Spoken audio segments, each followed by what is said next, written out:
Okay. Welcome to Quixotic Heights, the podcast where bold ideas meet untamed dreams. I'm your host, Amy M. Lee, and today we're joined by a very special guest, Sheena Yap Chan, a Wall Street Journal bestselling author whose words have resonated with thousands and whose story will inspire even more. Whether you're an aspiring writer, a curious reader, or just someone who believes in the power of persistence, this conversation is for you. We'll delve into the creation of a bestseller, the mindset behind it, and the journey that led Sheena to the top of the charts. So settle in because this episode is about bossing up, authorship, and the art of reaching your own quixotic heights. So with Hey, that, hi. sorry. Hey, Amy, how are you? Thank you so much for having me. I thought you were finished. How are you? Good, good, good. Thank you so much for having me on the show today. I'm super honored to be here. Of course. I've been wanting to talk with you for a while, so this is great that we finally are meeting. I want to just kick off with talking about your Quixotic Heights dream. Tell us a little bit more about that.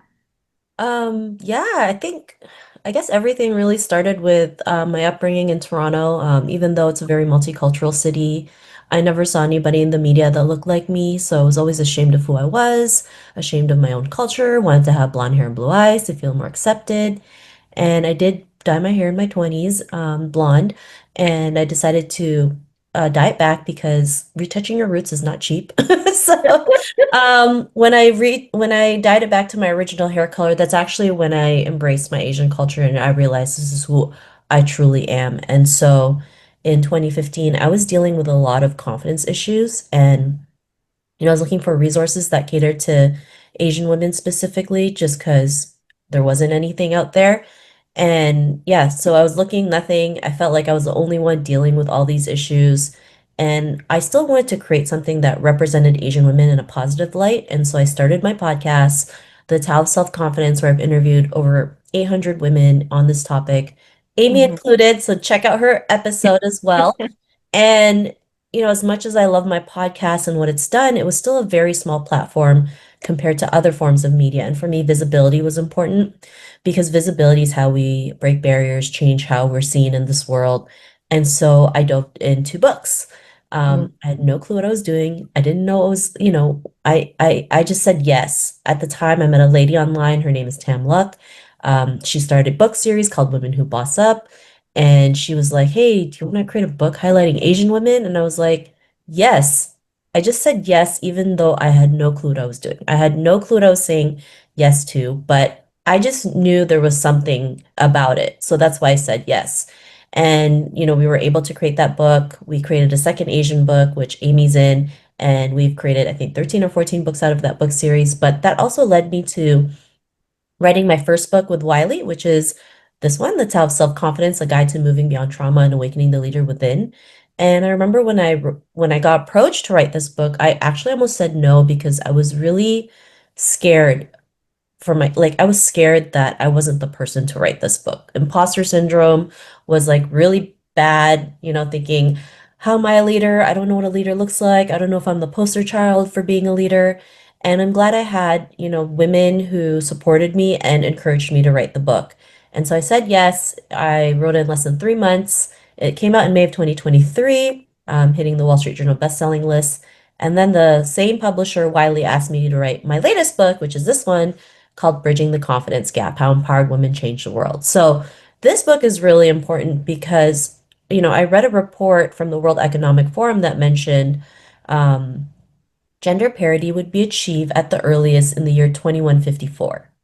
So it's Mm. like a little under 130 years. But that's when I wrote the book, which was last summer. And so now it's delayed 4 more years, which is now 2158. And so when I hear things like that, I'm just like, I don't think anybody wants to wait that long for gender parity to be achieved. And unfortunately, at the rate we're going, I just feel like it's going to get worse. It's going to get delayed. And so this is why books like this is it's so important. It helps women be seen, show up, help them build their visibility and confidence to do the things that they're meant to do. Because as women, we're so, so, so, so, so capable.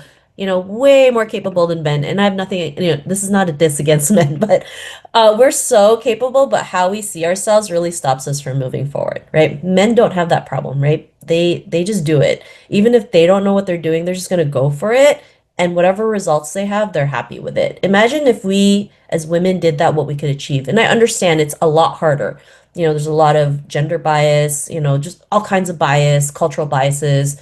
We're not taught to be confident at a young age. Girls as young as 6 already start having confidence issues, and then just the world we live in, women's insecurities are like a multi-billion-dollar industry. I mean, I come from the Philippines where whitening creams is like a huge product there, right? Because they're telling you that having dark skin isn't beautiful and having pearly white skin is. And I want every person to know they're beautiful in their own skin. To that being their authentic self. I know how cheesy that may sound is really what's necessary in this world, especially with, you know, the rise of filters and AI. We need more authenticity now more than ever. So for me, visibility, confidence is really important because that's how we can change history. That's how we can, um, create leadership and create the things that we want in this life, especially for women all around the world. So that's a little Yeah. bit of me. We can't hear that enough.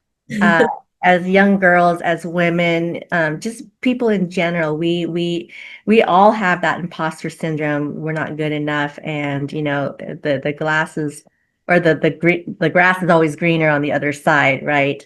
And I'm just so proud of you to be able to be a voice not only for yourself and advocate for yourself, but just by shining your own light you're doing that for the rest of us. And I haven't read your second book yet, but I love the first one, The Tao of Self-Confidence.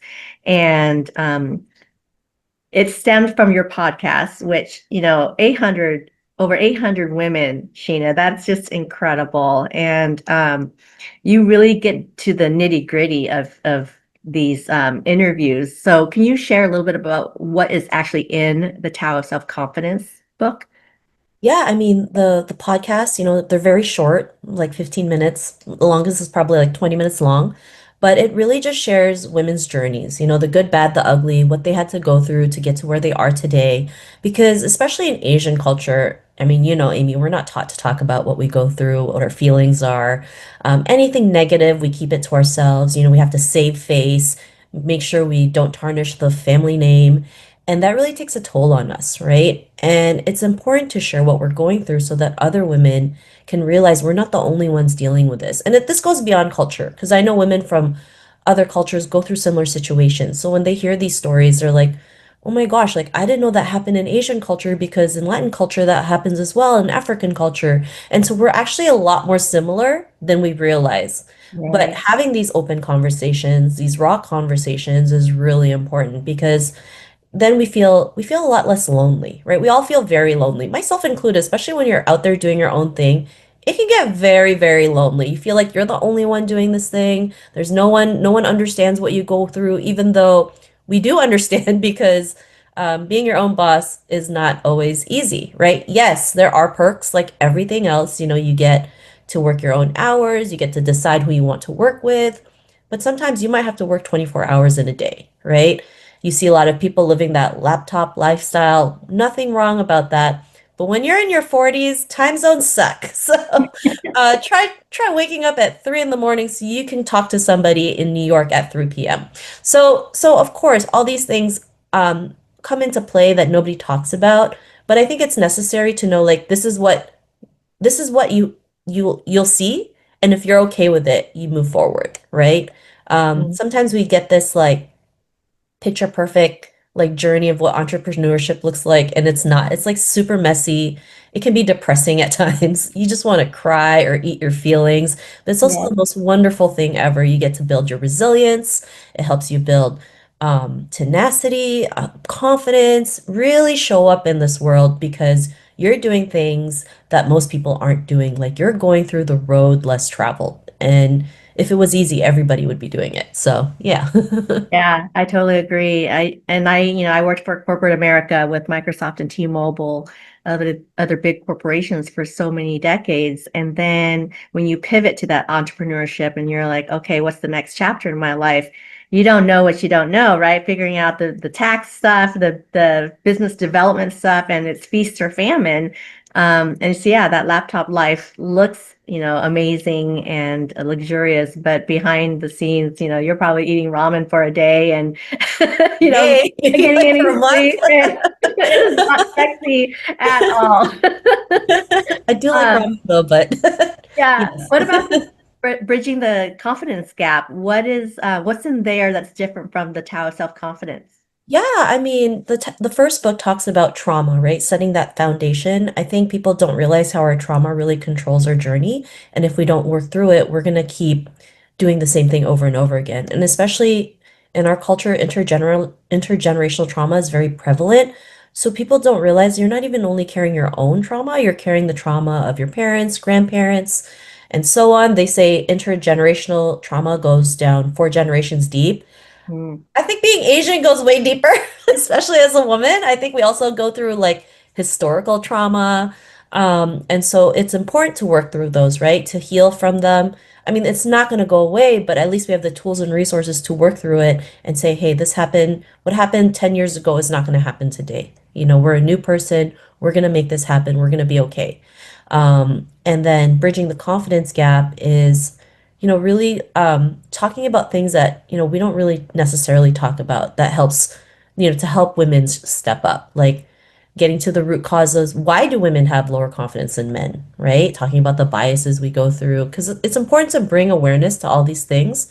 Talking about the importance of self-promotion, especially for women, because we don't we've been told it's not ladylike, it's tacky, but really self-promotion is leadership. When you put yourself out there, when you're sharing your products and services, when you're sharing what you stand for, it really changes the way we see things. And I do promote myself a lot, but doesn't mean I like it. I don't like it. If it were up to me, I would probably watch K-dramas all day and like binge on junk food. But I understand it's also necessary, right? If I'm talking about self-promotion, then I have to walk the talk. I can't just talk about it and not show myself, right? So I show up in all these places.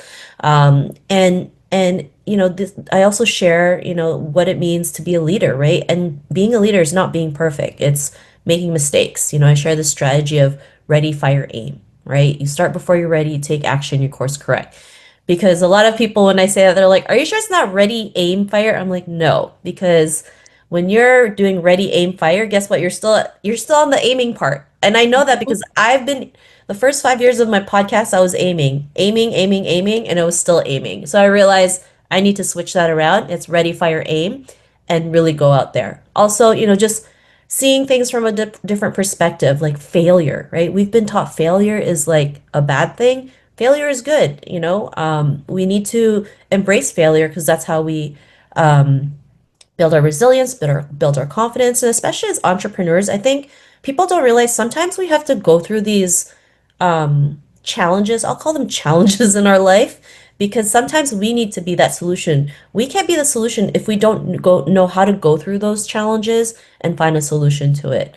Also, just the cultural things when, just cultural traditions that really hurt women stop us from building confidence, right? I yeah. mean, like in most countries, like having your period, talking about your period is a taboo, even though it's like part of a woman's anatomy. We bleed once a month. It should be normalized. In other parts of the country, child marriages is still prevalent. Um, Genital mutilation, like it's wild. And you see countries like Afghanistan where women's basic human rights are taken away. I mean, there's still a lot of things that the world is going through that nobody even knows. And so this book does touch on that, touch on different ways to build confidence, the importance of self-promotion, how this gap hurts us, this confidence gap. Mhm. And so, yeah. So, a lot of people who have read it have said positive things. Thank goodness, because sometimes when you put yourself out there, it can be very, it can be very like vulnerable. You're like, oh, I hope no, people like it, or, I hope I didn't, whatever I wrote makes sense. Like, of course, all those thoughts go through our heads, right? And Yeah. I had someone who left a review on Amazon and said this. She said, you need this book as your companion when you go boldly and need the extra support when you are in doubt. So I'm really grateful for words like that. It just goes to show books like this are so needed, especially for women, written by women, because there's still not as many women writers as you think, right? And so our stories matter, our voices matter, we matter every single day. 100%. I love it. And I going back to your ready, aim, fire. I love that because It's ready, fire, aim. oh, ready, fire, aim. Yes. I love that because when I started Quillhawk Publishing, that was the thing too. I didn't know what I was doing until somebody told me to just go, just launch and go, and you will course correct, you will figure it out, and then you will fine tune. And that is one of the bravest steps that we can take. And you're so good about uplifting others, especially women, and particularly Asian women. Um, I want to know a little bit about, where your journey is from then to today and where you see yourself in the future. Where's your confidence gap, and how you're going to close that for yourself? Yeah, I mean, I think for me, as I'm doing this work and I realize, what is it really that we need more of, or just what is it really that like what is the thing that we need to really step up and like put yourself out there. In the first line of my book in the introduction, a friend and mentor asked me this question, are you are you ready to, go big? That's not the exact words, but basically is like, are you ready to go big, or do you still want to be mediocre for the rest of your life? Hmm. Um, and for me, for me, I still am playing small even though it doesn't seem like it, I still am. I still go through a lot of fear. I still go through a lot of self-doubt, but I have the tools and resources to take it one step at a time. And so for me, helping women be visible and confident is really important because visibility and confidence is how we can change the way we see things, right? And being visible doesn't always mean you have to be on stages all the time. It's about showing up, sharing what you achieve, just being there to show others what's possible. Like a couple of weeks ago, I read this story on Nexon about this woman from Afghanistan who has a full-time job. And of course, as a woman in Afghanistan in being ruled by the Taliban, I mean, their basic human rights are literally stripped away, right? They can't talk, they can't show their faces. I mean, they can't even sing in their own homes. Like, can you imagine if our government told us you cannot sing in your own home, right? Like Yeah. it's wild, but that's Yeah. what's happening right now.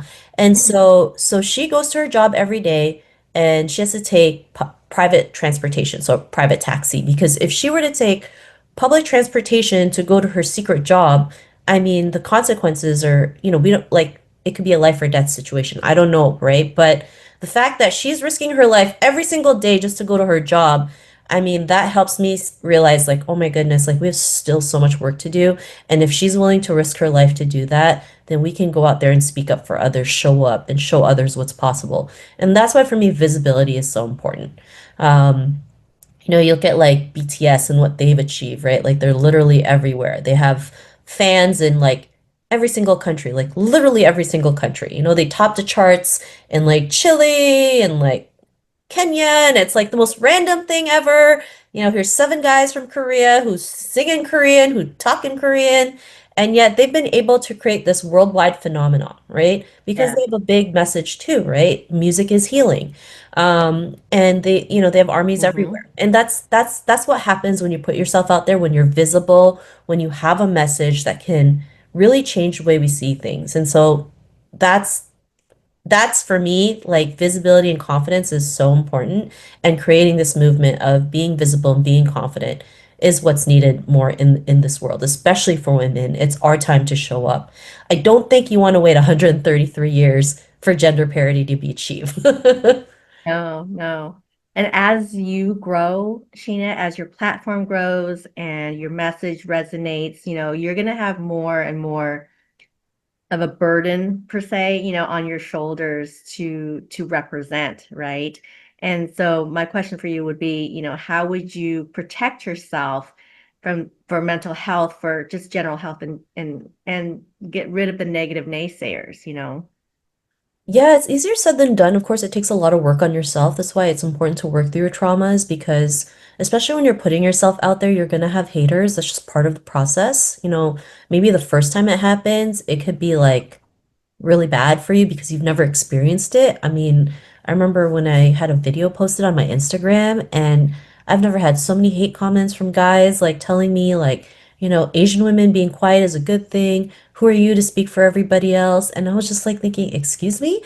But, I actually got PTSD from every time there was a comment notification on my Instagram, but I had to learn to work through it. I spoke to people, like just my circle of friends that, just sharing about the situation. And it's just great to just even talk about it, just letting it out. I think Yeah, that's so important instead of keeping things in. I know sometimes we all get frustrated with life, especially in the current situation that we're in. And sometimes letting it out can be the best thing you could do, right? Sometimes the best thing you can do is just listen. Just let them like dump everything that they're going through. Um, and once they're able to do that, they can feel a little bit better, right? So, um, I have, certain people that I talk to that, whatever I'm going through, I share about it, and it helps me just kind of let it out and feel better, and then find ways to keep moving forward. So, yeah, working on your mental health is important. Also, I like to work out. Um, I like to take walks outside to clear my head. I like being nearby the water. I like watching interviews of other people who've been through hell and back and can still thrive because that gives me it gives me more drive to keep doing it. When I see like, oh, they went through bankruptcy 3 times and yet they're still here today. I was like, if they could do it, I could totally do it. So, yeah. yeah, yeah, that's scary. You really have to, those are great strategies, to take the self-care, to have someone to talk to and just vent and all that stuff because you have to reframe the rejection or reframe those, harsh words, those comments on Instagram, whatever, and try to see it from different lenses also. But I'm sure there's a lot of cultural pressures for you personally. And if so, could you share something about that? Oh, definitely. I mean, being Asian in your 40s and not married, like that's like a big Oh no-no. no. I'm like the black sheep. I'm like a failure in life, right? Because, I don't have what was taught to me from that was passed on from generation to generation. And so, when I go home to the Philippines, I have family members be like, when are you gonna find a husband? When are you gonna get married? You should go to church so God could bless you with a husband. And I'm like, I don't think that's how church works. So, I mean, it's not like, you know, I, of course, if there's someone out there who I can vibe with, that's great, right? But I also want it for the right reasons and not the wrong ones. And sometimes, unfortunately, the biggest judgers are other women. And maybe this could be a taboo that we don't talk about, but it happens, right? They look at you, they think something's wrong with you, they think maybe you're socially awkward or, you don't know how to keep a man or whatever. And, everyone just has a different journey, right? Everyone's journey is different. So, not everyone's going to get married in their 20s or 30s. Some could be in their 40s or 50s. Some may start their families early, some may start their families late. Some might not even have a family. Some might not even want to get married, right? Everybody's different. And I think we just need to normalize like whatever situation that you're in, just be happy with it, right? Be okay with it. Um, you know, especially like when you see like picture perfect photos of families and, relationships, and I'm not saying all of them are lies, but of course there's some out there who put a filter, right? They put a filter on their life. I've spoken to women who looked like they were having the happiest relationships on social media, and then I found out they broke up because the husband was beating on her, or Mhm. the finances are being controlled, or the husband has like three other families. So is that the type of relationship you really want just for the sake of saying you've been married off and that you're not a socially awkward person? Um, of course not, right? We want you, of course, I want each and every one of you to have that person that you're meant to be with. The one that who will love you, who will accept you for who you are, and that means the good, bad, and the ugly. We all want that, right? And so that's one thing I've learned to just let go. You know, I just laugh it off. I know sometimes they mean well. Sometimes our families are funny. They say these things out of love, but it doesn't look like it. But deep down inside, it's out of love. And so I've just learned to just laugh it off and just keep moving forward because dwelling on it is not going to do anything. So, yeah. Yeah, and it's so hard to just, kind of shrug it off because especially when these people mean so much to you. And you're right, they have good intentions. It's like saying, "Oh, you're so fat. Here, have some food because are you hungry? We love you." Um, excuse me. So the other thing that you do is you do a lot of speaking. You're on the speaking circuit quite a bit. You host workshops, you train, you motivate. Can you share a little bit about that journey as well and what that like for you? Yeah, I mean, this year too, I've been able to speak at industries that I never thought I would ever speak at, you know? And that really came from the strategy of mine, like ready, fire, aim. I'm just gonna go out there and just reach out, apply, like just do it. Just doing it. And I'm not saying I get every single speaking engagement. I get way more rejections than you think. I just don't talk about it. But sometimes I check my email, I get 5 rejections in a day. And if I've learned to just push through it because the first time yes, it stings, it hurts. You want to eat your feelings. Well, that's what I do. But the more you keep doing, you're like, okay, we'll move on to the next. We'll move on to the next. And I've been able to speak at, manufacturing conferences, um, tech, AI, finance, because it doesn't matter what industry I'm speaking at, confidence is a universal language. Everybody needs confidence in their life, whether it's personal or career. And a lot of these conferences, they realize that sometimes all the technical stuff, um, if you're at a conference for 3 days and you're like talking about all the technical stuff, like you just need a break. You just need a break from all that and hear something different. And Mhm. so I realized if I didn't go out there and just apply for it, then it wouldn't have happened. And then also talking to companies about confidence, visibility, creating a framework to help more women be visible because it's important. We do need women in corporate. We do need women in leadership roles, right? Yeah. Mhm. People don't realize like when there's more women in corporate, everybody wins, more money is made. There's been studies where even though there's less women CEOs in Fortune 500 companies, they've actually increased their revenue more than male CEOs. And I've shared some examples in the book about certain female CEOs that have done that. Mhm. As women, like we have to think being in business is solving problems. And as women, we're great problem solvers, right? Especially if you're a mother, you're solving problems every single day, right? You're putting out fires every single day. You're pivoting every single day. So if we can learn to utilize the skills you have, in your daily life and apply it into business, just imagine the things we could achieve, right? And corporations also realize that, especially in relationships between, men and women, um, it's the women who makes the buying decision, right? And there's been studies on that. Like car companies realize that if they target women, their sales went up because they realized she made the buying decision. And I've spoken to a lot of women who they were the ultimate decision maker. And they are able to convince their partners or husbands or whoever why it's needed and they get it. Like it's just like clockwork. And I've seen this time and time again.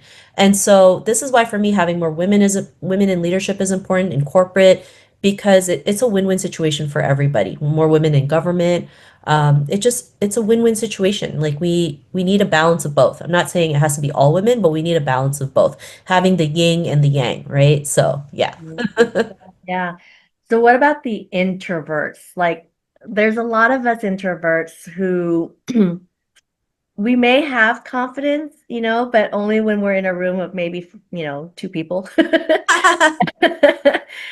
Is there a tip, a strategy, that you could give us, to exert ourselves a little bit more? Yeah, that's a great question. So, I think people think we have to do everything ourselves. Like, there's a reason why we have communities, we have friends, we have family, because they can help you overcome those things, right? Like, I had a friend who works at a bank and she wanted to go to this networking event here in town.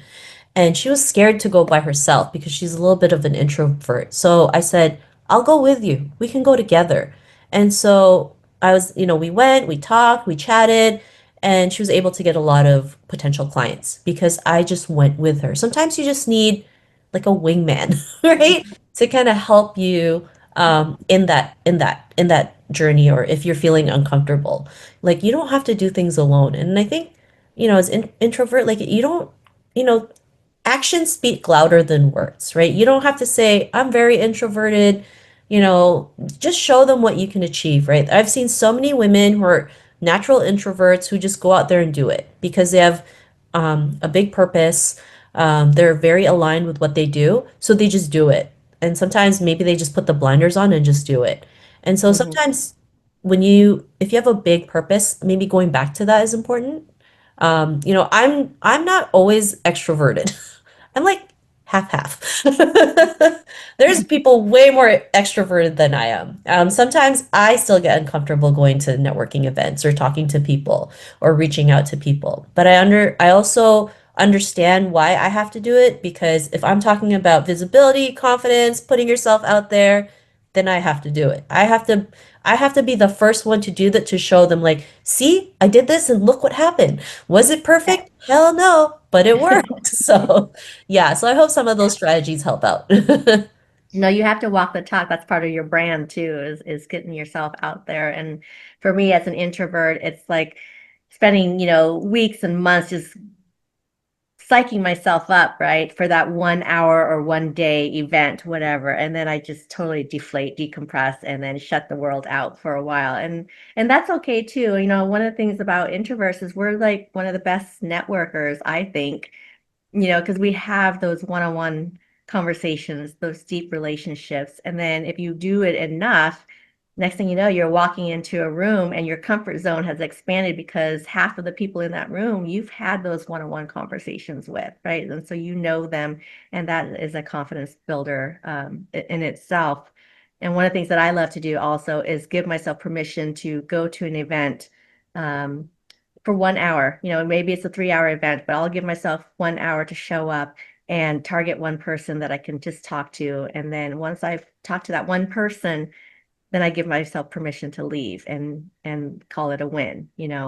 So there's a lot of strategies, and I think there's hope for us introverts out there. But let's talk about courageous agility, because I think you define leadership as courageous agility, I think on a former podcast at some point. What does that look like for you? What does that look like in practice? Yeah, I think it's just doing things scared. I think that's what I do. I realize, being fearless is not having fears, it's having that fear and doing it anyway, right? And Hmm. people don't realize, like, we all go through it. Even Bono goes through it. Like he says he still gets scared before putting himself on stage or performing on stage, but he utilizes that fear to give the best performance ever. I do the same thing when I go on stage to speak. Like I get super nervous, like my anxiety starts coming, and I'm just like, ugh. But I realize I feel like that because I know I just want to give the best performance. I want to make sure that the people who are listening get value out of it, can help them see things from a different perspective, especially when you can see their eyes kind of like getting big and they're like, oh my God, they've like hit like some aha moment in their life. That helps me like realize, okay, I've done my job, right? And so yeah, just just doing things scared. And it's not like I don't have fears. I do have fears. Like I remember doing my first video and it was so bad because like I was so scared of doing video. Like I delayed it 4 months to because I was just so scared.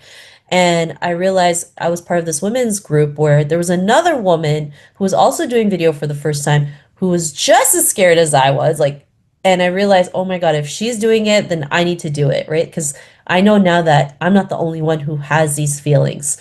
And so I remember my first video, it was like a 2-minute video. It took 2 hours to record because I was like fumbling. I was just nervous, but I did it, right? I did it. I pushed through it. And so sometimes we just need to push through those things. But again, you don't have to do it alone, right? You can hire a coach or read books or surround yourself with a community that will encourage you to overcome those things.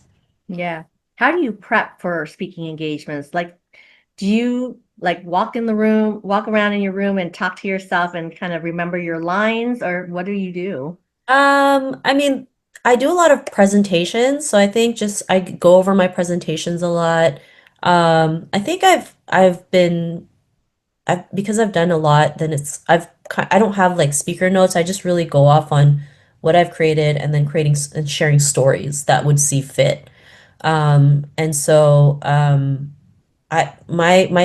just yeah, I just really go over the presentation. And as I go, I just like, oh, this would be a great story for this. This would be a great story for that. That's me because I think I've just done it so many times. And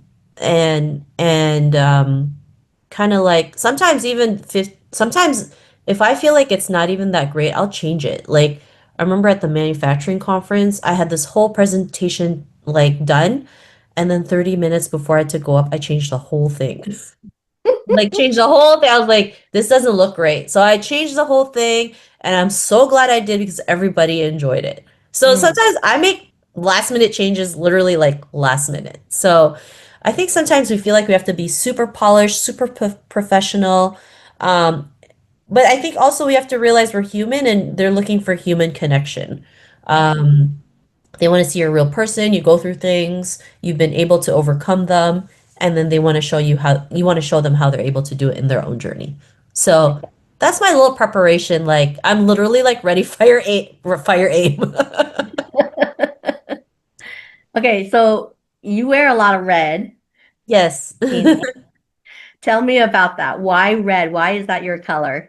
Yeah, that's a great question. I mean, I think for me, red just symbolizes courage and confidence for me. So when I'm feeling in doubt, wearing red helps me just get out there. And then for branding purposes, of course, I have a lot of people now, they're like, oh, when I see red, they see me. So now they can't forget me. So, and also in Asian culture, wearing red symbolizes happiness, good luck, abundance. We wear red for when we celebrate someone's birthday.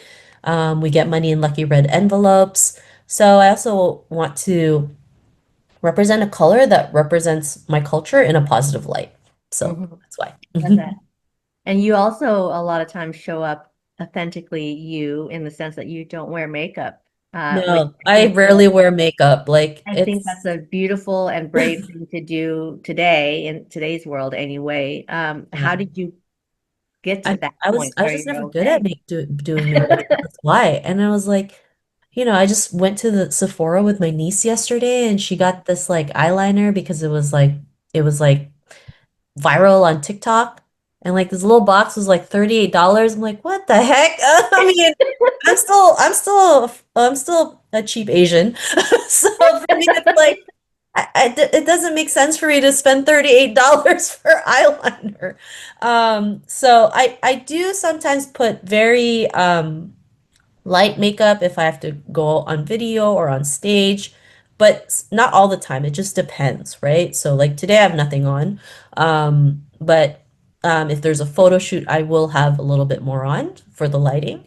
But I do like how like Pamela Anderson now just goes to Mhm. every event makeup free. So maybe I Yeah, might do that now because it's just like very low maintenance and just makes life easier. yeah. And I think it's so important to show up in our authentic skin, especially nowadays, like I mentioned, women's insecurities is a multi-billion dollar industry. Whether it's getting eyelids on your, like having eyelid surgery, nose job, facelift, whatever, all these crazy things, whitening creams. Like it's important to just really show up as ourselves, to show other, especially other girls and women, that you can be beautiful in your own skin.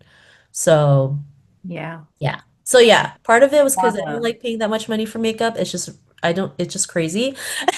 And then I also get lazy. So But you own it and you own it beautifully. And thank I you. love that. And I applaud you for that. And I agree. I think, I mean, what a way to trailblaze, for Pamela Anderson to be in media, in, the spotlight, right? And to show up herself, unapologetically, authentically herself without the makeup and everything.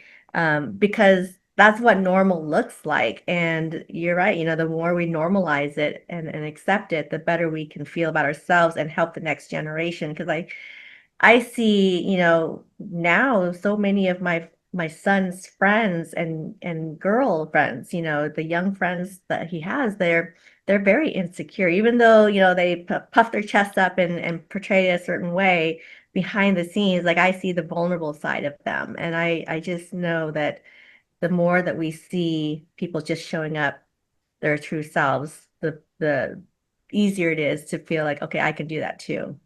Yeah, And for sure. And definitely especially doing that. Yeah. especially Pamela Anderson, she's like almost 60, right? And so that's totally like, as women 40 and over, we're always seen as expired, no good. Like, there's always so many stereotypes about it. And so her to show up makeup free, especially a woman who's almost 60, I think it's a breath of fresh air. And it just shows other women, especially in later years in their life, that it's okay to show up as yourself. It's okay to start your journey at any age or even come back to your journey, right? Because she was out of the spotlight for a while now. She's back in acting and things like that. So there's no expiry date. We're not expired. We're all Yes, good. yes. We're And we beautiful outlive just the way most we men. are. Yeah. So you also do a lot of research in your books. At least I feel like you do, because you I present the do. material. Yeah, Yeah, I yeah, do a lot of research. Because I mean, we have to have like facts to back up the things we talk about, right? Because if not, then it's just like, well, how do you know, right? It's like mhm, because there's this research, right? If like, and then they're like, but how do you know about it? I'm like, I mean, I just researched it. I don't know how they like came up with the numbers, but they asked a bunch of people and this is how they do it, right? yeah, Yeah, I do put as much facts as I can to show people like, oh, wow, I didn't realize it was this big, or I didn't realize this was the percentage. It's just a wake up call for people so then we can also find solutions to the ongoing problems we have. yeah. It's a total wake up call when you see the numbers, and the data and statistics. Um, and it's good that you do that, because one side of my brain is like, I just want to hear all the stories and whatever, but the other side of me is like, oh yeah, that's concrete data that's backing up why I feel the way I feel, or why I do what I do. So that's great that you do that, and I appreciate it a lot in your books. um okay, so tell me about the Wall Street Journal experience, because what was that like when you found out? I mean, of course I was happy. I felt so good. But to be honest, after that, I was depressed because I was What? like, okay, well now it's done. Like then I kept defining myself by this title and I felt like, oh, I need to go, especially being Asian, now I need to go the next level and the next level. And like I couldn't even just enjoy the moment. And then especially everyone's like, what's your next move? Are you gonna write a new book? Are you gonna do this? And I really didn't have a plan. I was like, no, I don't know, right? Yeah, So I felt really low. I felt like, oh, great. Now I have to like keep up with this title. And so I had to learn to detach from it a lot, actually. Because it was just so much pressure. And especially like in Asian culture, right? Like need to have straight A's, need to be the best in everything, and that can take a toll on us. To the point where it's like it could be very bad. So for me, yes, I love it. It's great. And yes, I pimp it out, but at the same time, I had to learn to detach from it so that it doesn't define who I am. yeah, absolutely. Is there a third book in your? Oh my gosh, I'm taking a break. I had to ask. I wrote 2 books in 2 years, so I really need a break. Well, now you got to do like even more promoting and just, using the platform to get the word out of Yeah. confidence and self-care and all that stuff. Um, would you say that the Women Who Boss Up books kind of was a jumping point for you Oh to yeah, today? definitely. It was Yeah. definitely a catalyst for it. Like the things that I learned to put myself out there, to promote a book, to just boss up. Yeah, totally. Like if I didn't say yes, I wouldn't be here today. So Yeah. Yeah. And what is bossing up to you? Um, just taking it to the next level, right? Like I mentioned, are you ready to play big, or do you just want to live in mediocrity all your life, right? That's not the exact question. I can't remember what the question is, but it's basically like the first line of my new book. But you have to ask yourself, like, are you ready to step up, or are you ready to just play small all your life? And I think none of us want that, right? And I know it's scary because I get scared too. But I also understand if we do nothing, then nothing happens. yeah, absolutely. Okay. Well, what about the just about the writing process in itself? Because you said 2 books in 2 years, and there's research that goes behind it too. So I don't even like you're superhuman. How do you even do it? Well, I've spent a lot of weekends at Starbucks doing it. And Tam, the lady that I met that did the Women Who Boss a Book series, she gave me the best advice ever was to write like I'm drunk and edit like I'm sober. But of course, Mhm. not in the literal sense. But just being able to mind dump everything and figure out the editing later. I mean, of course, the publisher gives us editors to work with, which helps out. But yeah, just sometimes we need to dump everything and then we can arrange it later. So, and of course, like I don't have kids, like I mentioned, I don't have a husband. So, yes, I do have more time than other people. So, it's not about who writes the fastest book. Just get your book. If you have a book, put it out there. Even if it means writing a page a day until you achieve it for a whole year straight, you can get it done. So, just get it out there. Just start. There's no race. You can sprint through Yeah. it if you needed to. So what surprised you the most about the publishing process? Um, I think it was just all brand new to me. I didn't know anything about it. So I think it was cool to see my book in different parts of the world. Like I got to see in the Philippines. I showed my grandma that was at the bookstore there. My friend from Australia showed me it was in the bookstore there. I had another friend from Singapore who took photos of it, here in Canada and being at Barnes and Nobles. I think having that worldwide visibility is great. I don't have to worry about me figuring out, well, how am I going to get a book out there, right? Now I can have the help of the publisher to do that because they Mhm. have the means to do it. And so, um, yeah, it's really cool to do that. And just utilizing their name because I mean, Wiley is a big deal, right? They're known for education and business. They've been around since like the 1800s. Like I got to go to their head office in Hoboken a couple of years back. And, like it's so wild. I can say I have the same publisher as like Edgar Allan Poe. So it's just like wow. And you can see like books that they publish way back in like the 1800s and stuff. So it's really cool to see that and see like how much they've built. Like it's centuries old.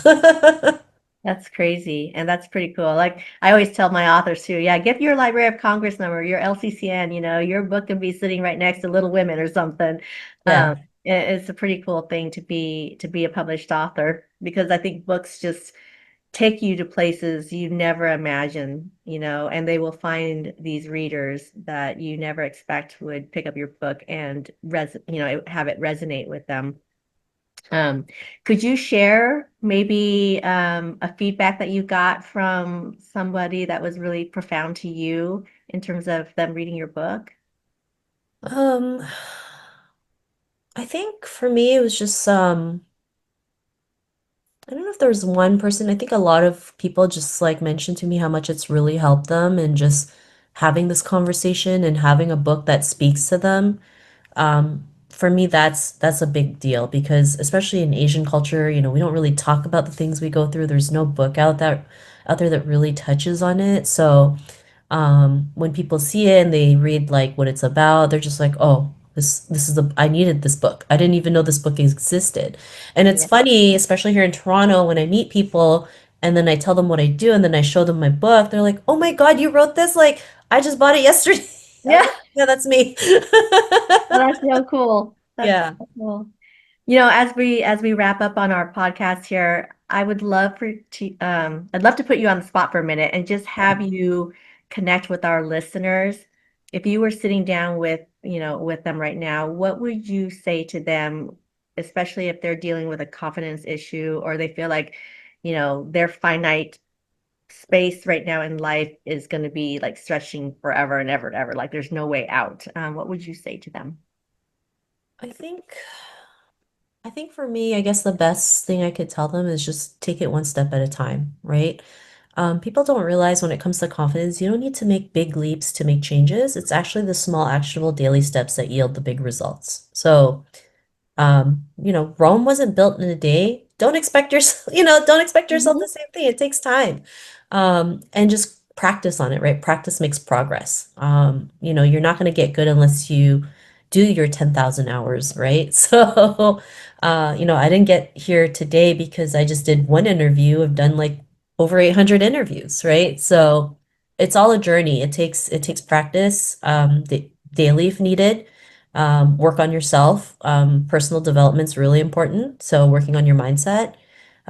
People don't realize how that is actually more needed than you realized, so that you can go out there and take action, kind of like an 80/20 type of thing. So, um, and surround yourself with amazing people that will lift you up. I love that. I feel like your today is somebody's yesterday. And Yeah. so you got to put in those miles, those days, and just one step at a time, like you said. And in time, you'll be able to lean back and lend a hand to someone else who is just starting their journey. So that's really beautiful. Thank you, Sheena. I really appreciate you and our conversation. Was there anything that we didn't touch on that you want to cover? I think we're good. I think we've touched on a lot of things. So, Okay. Okay. Well, wonderful. Well, then I will go ahead and wrap up our podcast. That's it for today on this episode of Quixotic Heights.